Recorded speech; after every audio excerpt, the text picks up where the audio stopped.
Assalamualaikum teman-teman. Kita di sini akan menjelaskan tentang mitigasi bencana banjir. Sebelum masuk ke mitigasi banjir, mari kita ketahui apa itu banjir. Banjir adalah meluapnya aliran sungai akibat air melebihi kapasitas tampungan sungai, sehingga meluap dan menggenangi daratan atau daerah yang lebih rendah dari sekitarnya. Selanjutnya yang akan kita bahas adalah ada penyebab banjir, pencegahan banjir, dampak banjir, dan menghadapi banjir. Ada beberapa penyebab banjir. Yang pertama, hujan. Dalam jangka waktu yang panjang atau besarnya curah hujan selama berhari-hari. Kedua, ada erosi tanah. Menyisakan batuan yang menyebabkan air hujan mengalir deras di atas permukaan tanah tanpa terjadi resapan. Yang ketiga, ada buruknya penanganan sampah. Sampah yang menyumbat saluran-saluran air sehingga tubuh air meluap dan membanjiri daerah sekitarnya. Dan yang terakhir, ada keadaan tanah dan tanaman. Tanah yang ditumbuhi banyak tanaman mempunyai daya serap air yang besar. Tanah yang tertutup semen, paving, atau aspal sama sekali tidak menyerap air. Selanjutnya, dampak banjir. Dampak banjir dibedakan menjadi 3, yaitu primer, sekunder, dan tersier. Dampak primer, kerusakan fisik mampu merusak berbagai jenis struktur, termasuk jembatan, mobil, bangunan, sistem sekolah bawah tanah, jalan raya, dan kanal. Yang kedua, dampak sekunder. Persediaan air, kontaminasi air minum bersih mulai langka. 2, penyakit, kondisi tidak higienis, penyebaran penyakit bawaan air. 3, pertanian dan ketersediaan makanan. Kelangkaan hasil tani disebabkan oleh kegagalan panen. Yang keempat, pepohonan. Spesies yang tidak sanggup akan mati karena tidak bisa bernapas. Kelima, transportasi. Jalur transportasi hancur, sulit mengirim bantuan darurat kepada orang-orang yang membutuhkan. Yang ketiga, dampak tersier. Kesulitan ekonomi karena penurunan jumlah wisatawan, biaya pembangunan kembali, kelangkaan makanan yang mendorong kenaikan harga, dan lain-lain. Selanjutnya ada pencegahan banjir. Yang pertama, pemerintah hendaknya mengatur perizinan pembangunan gedung, rumah, pusat perbelanjaan, atau bangunan-bangunan yang lain. 2, membuat saluran air yang cukup baik oleh pemerintah maupun penduduk. Yang ketiga, ada menjaga kebersihan lingkungan. Yang keempat, ada pemerintah harus bertindak tegas terhadap para penebang liar di hutan-hutan Indonesia. Yang kelima, ada merawat dan menanam pohon hutan.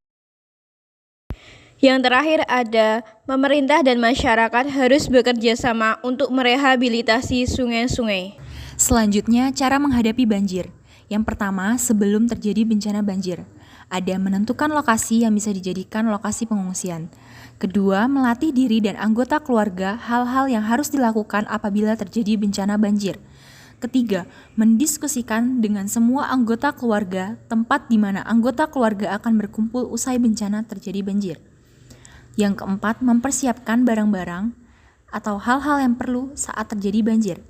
Kelima, membentuk kelompok masyarakat pengendali banjir. Keenam, membangun atau menetapkan lokasi dan jalur evakuasi bila terjadi banjir. Dan yang terakhir, menjaga kebersihan saluran dan limbah. Berikutnya, saat terjadi banjir. Yang pertama, jangan panik. Yang kedua, terus memantau perkembangan cuaca dan berhati-hati untuk mengantisipasi hal-hal yang tidak diinginkan. Yang ketiga, ketika melihat air datang, jauhi secepat mungkin daerah banjir menuju tempat yang lebih tinggi. Yang keempat, bila terjebak di dalam rumah, raih benda yang bisa mengapung. Yang kelima, dengarkan jika ada informasi darurat tentang banjir. Yang keenam, hati-hati dengan listrik, matikan peralatan listrik atau sumber listrik. Yang ketujuh, selamatkan barang-barang berharga. Yang kedelapan, pantau kondisi ketinggian banjir. Yang kesembilan, menggunakan air bersih dengan efisien. Berikutnya, setelah terjadi banjir, pertama, membersihkan tempat tinggal dan lingkungan rumah. Kedua, terlibat dalam perbaikan saluran air limbah. Ketiga, menjauhi sistem pembuangan air kotor dan limbah agar dapat bekerja dengan baik. Keempat, menjauhi kabel dan instalasi listrik. Kelima, menghindari wilayah yang rusak parah kecuali telah dinyatakan aman. Keenam, memeriksa kesehatan. Ketujuh, mencari anggota keluarga. Kedelapan, jika sudah surut, masuk ke rumah dengan hati-hati, jangan menyalakan listrik. Kesembilan, membersihkan rumah dari lumpur. Kesepuluh, meriksa persediaan makanan dan air minum. Jangan minum dari air sumur yang terbuka karena sudah terkontaminasi. Sekian penjelasan mengenai mitigasi bencana banjir.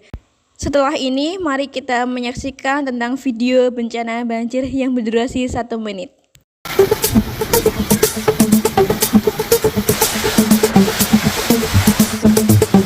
Kawasan Kemang Utara, Jakarta Selatan, air menggenang hampir 70 cm, merendam badan jalan hingga tak bisa dilalui kendaraan. Banjir terjadi akibat hujan deras dan meluapnya Kali Mampang. Warga terpaksa mencari jalur lain menghindari genangan air.